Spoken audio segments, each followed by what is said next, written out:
Amara Johnson glanced at her phone for the third time in 10 minutes. Still nothing. No apology. No explanation. No message from the man her best friend had insisted was too perfect to stay single. She let out a quiet sigh, picked up her handbag and signaled for the check. "So much for giving love another chance," she whispered. The waiter was halfway to her table when every conversation in the restaurant stopped. Not gradually. Instantly. Forks paused in midair. A woman lowered her wine glass without taking a sip. Even the pianist in the corner missed a note before quickly recovering. Amara frowned and looked toward the entrance. A tall man stepped inside wearing a perfectly tailored black suit. His dark hair was neatly combed back, and there was nothing flashy about him. No expensive jewelry. No loud entrance. Yet everyone seemed to move without being asked. The hostess straightened her posture. Managers appeared from nowhere. A group of executives quietly stepped aside, lowering their heads just enough to show respect. It was unlike anything Amara had ever seen. "Before we continue, tell me where you're watching from today. I always enjoy seeing how far these stories travel. Now let's get back to the story." The stranger thanked the hostess with a polite nod before scanning the dining room. His eyes settled on Amara for only a moment, then he noticed the untouched second place setting across from her. Instead of walking to the private dining room waiting for him, he approached her table. "I hope I'm not interrupting," he said, his voice calm and measured. "But judging by that empty chair, I'd say someone made a terrible mistake." Amara couldn't help smiling. That's one way to describe being stood up. He looked at the untouched dessert menu before returning his gaze to her. "Then allow me to apologize on behalf of my entire gender." She laughed, surprising herself. "You seem very confident." "No," he replied. "Just disappointed that someone wasted an evening they clearly didn't deserve." For the first time in years, the disappointment inside her felt lighter. "I'm Ji-hoon," he said, offering his hand. "Amara." Their handshake was brief, yet something about his quiet composure immediately put her at ease. "Would you mind if I kept you company for a few minutes?" he asked. "Only until your check arrives." She hesitated. Every lesson from her past told her to say no. But every instinct in her heart whispered yes. 5 minutes, she answered. His smile was small but genuine. 5 minutes. Those 5 minutes somehow became 40. She told him about long nights working as an emergency physician in Atlanta, about growing up in a Nigerian home where no one was allowed to leave hungry, and about her mother's belief that kindness was a language everyone understood. Ji-hoon listened far more than he spoke. When he did speak, every question made her feel heard rather than examined. He explained that he managed an international investment company with offices in Seoul and Atlanta, a career that kept him constantly traveling. There was something lonely in the way he said it, as though success had cost him more than it had given. When dessert arrived, Amara noticed something strange. No one approached Ji-hoon casually. Every employee waited for permission before speaking. Even the restaurant owner personally delivered his coffee with both hands. Ji-hoon thanked him politely, seemingly unaware of the unusual attention. Or perhaps, simply accustomed to it. Outside, the cool Atlanta evening wrapped around them as they stepped onto the sidewalk. A sleek black SUV rolled quietly to the curb. 2 men exited first. Neither smiled. Neither looked at Ji-hoon. Instead, they scanned every passing car, every rooftop, every reflection in the windows across the street. Security. Professional security. Far beyond what an ordinary businessman would need. Amara raised an eyebrow. "Your company takes executive protection very seriously." Ji-hoon gave a faint smile. "My work occasionally attracts unwanted attention." Before she could ask another question, one of the security men subtly nodded toward the opposite side of the street. A man wearing a baseball cap lowered a camera the instant he realized he'd been noticed. He slipped into the crowd. Ji-hoon's expression didn't change, but his eyes followed the stranger until he disappeared. Then he looked back at Amara. "As much as I've enjoyed tonight," he said softly, "I'd like to see you again." She studied him for a long moment. Everything about him felt genuine. Everything around him felt mysterious. Against her better judgment. She smiled. "I'd like that too." Across the street, the photographer stopped beneath a streetlight, looked at the picture he had just taken, and pressed send. The message contained only 6 words. He's finally found someone he loves. 3 days later, Amara found a paper bag waiting on the counter in the hospital's staff lounge. Her name was written neatly across the front. Inside was a cup of coffee prepared exactly the way she liked it and a warm spinach pastry from the cafe she'd mentioned only once. Tucked beside it was a handwritten note. Emergency physicians shouldn't skip breakfast, especially the ones who spend their nights saving strangers. Have a better shift, Ji-hoon. She smiled before she realized she was smiling. You've got that look again. Sophia Bennett leaned against the doorway with folded arms. The dangerous one. Amara rolled her eyes. It's just breakfast. No, Sophia laughed. It's effort. Men don't remember coffee orders anymore. For the first time in years, Amara allowed herself to believe maybe this one was different. Over the next few weeks, they learned each other's worlds. Ji-hoon introduced her to a quiet Korean tea house tucked away in Midtown, where conversations were soft and unhurried. He explained why pouring tea for someone else before serving yourself was a sign of respect. Amara responded by taking him to her parents' home for Sunday dinner. The aroma of jollof rice, fried plantains, and pepper soup greeted them before the front door even opened. Mrs. Ngozi Johnson embraced Ji-hoon as though she'd known him for years. In this house, she said with a smile, no guest leaves hungry. I've been warned, Ji-hoon replied politely. Dr. Tun Johnson shook his hand firmly. So, he said, studying the young man carefully, you're the businessman who convinced my daughter to leave the hospital before midnight. Ji-hoon chuckled. I consider that my greatest achievement. The older man's serious expression finally softened. Dinner was louder than Ji-hoon expected. Everyone talked over one another. Stories blended into laughter. Someone argued about football while another insisted the plantains needed another minute in the pan. Felt alive. Ji-hoon couldn't remember the last time he'd sat at a table where no one feared saying the wrong thing. When Ngozi noticed him struggling with the spicy stew, she quietly placed a glass of cold juice beside him.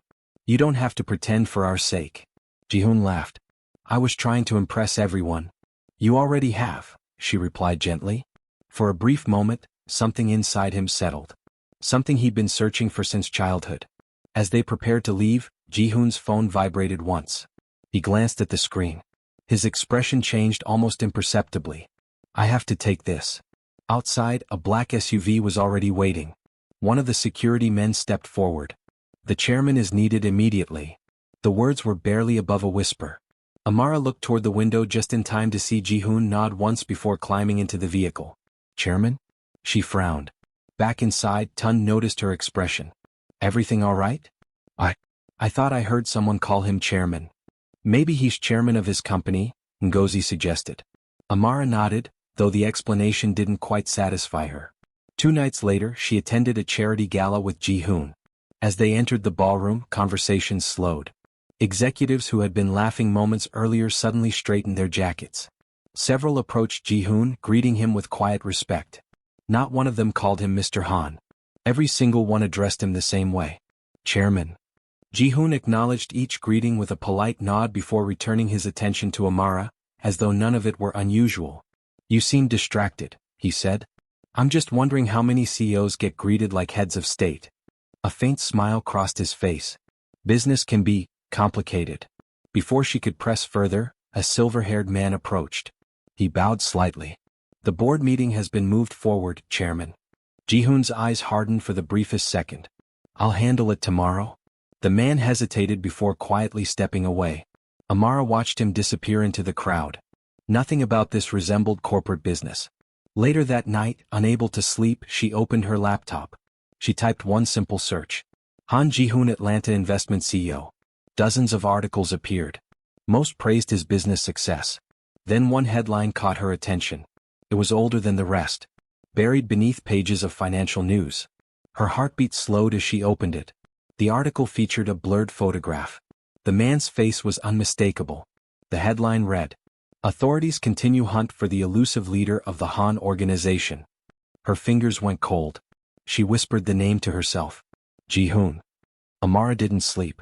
The article remained open on her laptop until sunrise, its headline burning into her thoughts.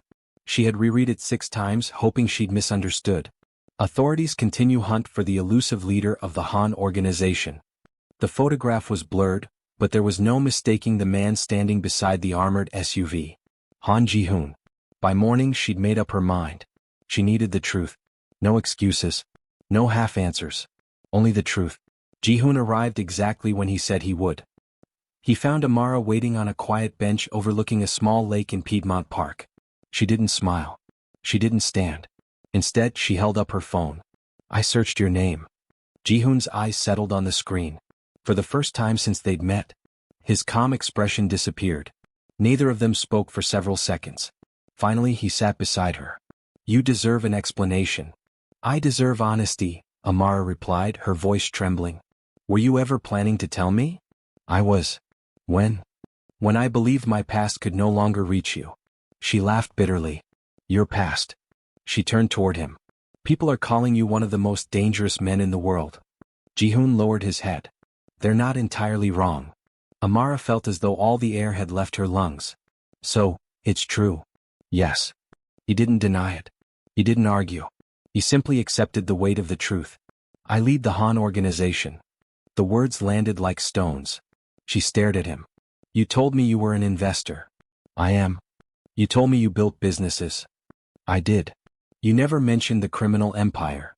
His voice became quieter. "Because the moment I did, I would have walked away." "Yes." Silence stretched between them. Finally Ji-hoon looked toward the lake. "My father built an empire through fear. When he died there were only two choices. I could inherit it, or leave thousands of people to fight over it. You could have gone to the police and started a war that would have taken thousands of innocent lives." He rubbed the worn jade pendant hanging from a chain beneath his shirt. "My mother believed I could change it from the inside." He swallowed. "She was murdered because she believed violence should end." For the first time, Amara noticed the pain he carried wasn't hidden. It was constant. Quiet. Always there. "I've spent 12 years dismantling what my father created," he continued. "Closing trafficking routes. Cutting ties with violent factions. Turning legitimate businesses into lawful companies. You're still their leader." "Yes." "And people have died because of your orders?" Ji-hoon closed his eyes. "I've made decisions I'll regret for the rest of my life." His honesty hurt more than any lie could have. Amara stood. "I don't even know who you are anymore. You know the man I've been with you." "Do I?" She shook her head. "The man I fell for bought me coffee after night shifts." Tears welled in her eyes. "He laughed with my parents. He respected my faith. He made me believe good men still existed." Her voice broke. "And now I find out everyone else knew except me." Ji-hoon didn't move toward her. He knew he had no right. "I love you, Amara." The words came quietly.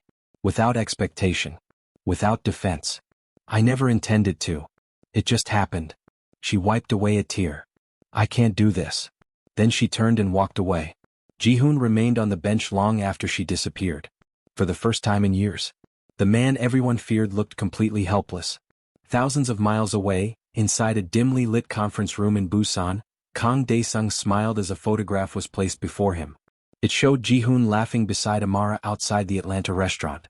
"So," he murmured, "the chairman finally has a weakness." Across the table sat Han Min-suk, Ji-hoon's own uncle. "If you touch the woman," Min-suk warned, "he'll burn the world to find you." Kang smiled wider. "Exactly." 3 nights later, Amara returned home after another exhausting hospital shift. Something felt wrong. Her apartment door was slightly open. She froze. Slowly she stepped inside. Nothing appeared stolen. Nothing broken. Every room looked untouched. Until she reached the kitchen. A small velvet box rested on the table. Hands trembling she opened it. Inside lay the cracked jade pendant Ji-hoon had told her belonged to his mother. Beneath it sat a folded piece of paper. Only 5 words were written across the page. "Leave him. Or bury him." Before she could react, her phone rang. The number was blocked. A calm voice whispered into the silence. "We're watching you now." The line went dead. Amara hadn't told anyone about the phone call. Not her parents. Not Sophia. Not even the police. Every instinct told her that whoever had entered her apartment could reach her long before anyone else could. So she did the only thing she knew how to do. She went back to work. The emergency department was already overflowing when she arrived. A highway pileup had sent ambulances pouring into the hospital. Nurses rushed between trauma bays. Monitors beeped relentlessly. "Dr. Johnson," a resident shouted. "Chest wound in trauma 2. Amara pulled on fresh gloves and stepped inside. The patient was barely conscious. "BP is dropping." "Let's move," she ordered. For the next 20 minutes, nothing existed except the operating table. Until she noticed one detail. The patient's wrist. A black dragon tattoo. The same symbol she'd seen in the article about the Han organization. Her stomach tightened. Doctor. The injured man grabbed her sleeve. They're coming? What? His eyes widened with terror. They know where you work. Before she could ask another question, his heart monitor erupted into a flat, continuous tone. The room fell silent. Outside, the automatic doors slid open. 3 men wearing visitor badges entered the emergency department. They weren't carrying flowers or balloons. They walked with the quiet confidence of men who had rehearsed every step. One of them glanced toward the nurse's station, then slowly reached inside his jacket. Across the waiting area, another man noticed the movement first. Choi Uniseo. He had been sitting alone with a newspaper for nearly an hour. Without warning, he threw the newspaper aside. Everyone down. The first gunshot shattered the lobby windows. Patients screamed. Doctors pulled children beneath reception desks. Security alarms echoed through the building. Amara instinctively shielded a young nurse as glass exploded across the hallway. The attackers moved toward Trauma 2. Toward her. But they never reached the door. Uniseo met them head-on. His movements were precise, controlled, almost effortless. Within seconds, hospital security joined the fight, forcing the attackers back toward the entrance. Then another familiar voice cut through the chaos. Amara. She turned. Ji-hoon. He crossed the corridor without hesitation, ignoring the danger around him. Are you hurt? I'm fine. You shouldn't be here, she said. They're here because of me. Another gunshot echoed. Without thinking, Ji-hoon stepped in front of her. The bullet struck the metal doorframe inches from his shoulder. Amara stared at him. You could have been killed. He looked directly into her eyes. I've lived with that possibility every day. His voice remained calm. But I won't let it become yours. For the first time since learning the truth, she believed him. Not because of what he said. Because of what he'd done. He had protected complete strangers before thinking of himself. The man standing before her wasn't driven by power. He was driven by responsibility. Hours later, after the hospital had been secured, Ji-hoon stood before the Johnson family. Dr. Tun folded his arms. Tell us everything. Ji-hoon didn't hide behind carefully chosen words. He admitted who he was. What he had inherited. The mistakes he had made. The people he had failed to save. When he finished, the room remained quiet. Finally, Tun spoke. I cannot approve of the life you've lived. Ji-hoon nodded. I wouldn't ask you to. But I can judge the man standing in my living room. He looked Ji-hoon in the eye. And that man chose to risk his life for my daughter. Ngozi gently placed a hand on Ji-hoon's shoulder. People are not only the worst thing they've ever done, she said softly. They're also the good they choose to do afterward. Ji-hoon lowered his head, unable to answer. Just then Uniseo's phone vibrated. He studied the encrypted message and the color drained from his face. Chairman. What is it? I found the leak. He turned the screen around. Bank transfers. Private communications. Hospital surveillance. Every attack. Every movement. Every secret. They all traced back to one name. Han Min-suk. Ji-hoon's own uncle. The man who had helped raise him. A second message appeared before anyone could speak. It contained a single sentence. Come alone if you ever want to see Amara alive again. Ji-hoon read the message twice. His face remained unreadable, but everyone in the room felt the weight behind the words.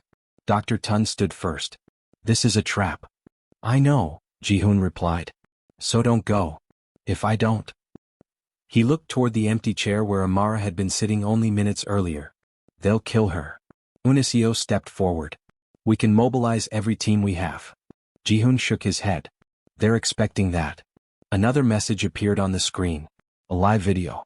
Amara sat inside an abandoned shipping warehouse, her hands tied but her head held high. She wasn't crying. She wasn't pleading. She simply stared into the camera. The video ended after 5 seconds. Just enough to prove she was alive. Ji-hoon slipped his phone into his pocket. I'm going. The warehouse stood alone near the docks, surrounded by rows of rusting cargo containers. Wind whistled through the empty corridors of steel. Ji-hoon arrived alone. Exactly as instructed.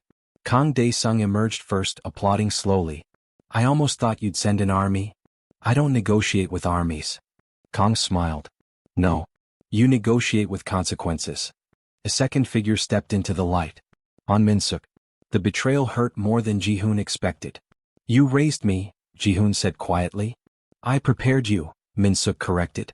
And then you became weak. I became human. You fell in love. I finally understood what my mother was trying to protect. Min-suk laughed bitterly. Your mother got herself killed believing compassion had a place in this world. Ji-hoon's eyes never left his uncle. No. She died because people like you were too afraid to change. Kang motioned toward the center of the warehouse. Amara was tied to a metal support beam. She looked exhausted, but the moment she saw Ji-hoon, relief crossed her face. Why did you come? She called out. Because leaving you was never an option. Kang drew a pistol. So, choose. The woman, or your empire. The warehouse fell silent. Ji-hoon slowly removed a small black device from inside his jacket. I already have. He pressed a single button. Several phones throughout the warehouse vibrated simultaneously, including Kang's. Confused, he looked down. His face drained of color. Every conversation, every payment, every order, every confession made during the past month had been secretly recorded and uploaded to multiple international law enforcement agencies. Min-suk lunged toward Ji-hoon in fury. You betrayed your own family. Ji-hoon caught his wrist. My family never betrayed innocent people. Sirens echoed faintly in the distance, growing louder. Kang realized too late. This meeting had never been a surrender. It had been evidence. Desperate, he raised his weapon toward Amara. A shot rang out. Then another. Kang collapsed to the concrete floor, wounded before he could pull the trigger. Across the warehouse, Unisio lowered his pistol. He had ignored Ji-hoon's order to stay behind. As officers surrounded the building, Min-suk made one final attempt to escape. Ji-hoon blocked his path. For several long seconds, uncle and nephew simply looked at one another. I loved you, Ji-hoon said. You should have feared me instead. No. Ji-hoon stepped aside as officers moved in. I've seen what fear builds. It ends today. 6 months later, Atlanta looked different. Or perhaps it was Ji-hoon who had changed. The violent network that had once hidden behind legitimate businesses had been dismantled. Those responsible faced justice, while the lawful companies continued operating under independent leadership. Ji-hoon no longer traveled with an army of bodyguards. Only Unisio remained. Not as an employee. As family. On a warm Sunday afternoon, laughter once again filled the Johnson home. Ngozi insisted everyone take second helpings. Tun still questioned Ji-hoon about everything from business ethics to soccer scores. Sophia smiled as she watched Amara laugh without the guarded hesitation she'd carried for years. After dinner, Ji-hoon reached into his pocket. He placed a carefully restored jade pendant into Amara's hand. My mother always believed it should belong to the woman who brought peace into our family. Amara closed her fingers around it. I'll treasure it. As the sun began to set, they walked hand in hand into the same restaurant where everything had begun. This time, no conversation stopped. No one lowered their eyes. No one watched in fear. The waiter recognized them immediately. Your usual table? Ji-hoon smiled. Please. As they sat down, Amara looked across the table and laughed. You know, my blind date never did show up. Ji-hoon smiled back. I've spent every day since trying to thank him. She reached across the table and took his hand. For the first time in many years. Ji-hoon wasn't thinking about enemies. Or power. Or survival. He was simply thinking about the woman who had taught him that the strongest people aren't the ones everyone fears. They're the ones who choose love, even after they've been given every reason not to. Sometimes fate doesn't arrive with the person you were expecting. Sometimes it quietly walks through a restaurant door, and changes 2 lives forever. What would you have done if you were Amara? Would you have walked away after learning Ji-hoon's secret, or stayed and fought beside him? Let me know in the comments and don't forget to subscribe for more unforgettable stories.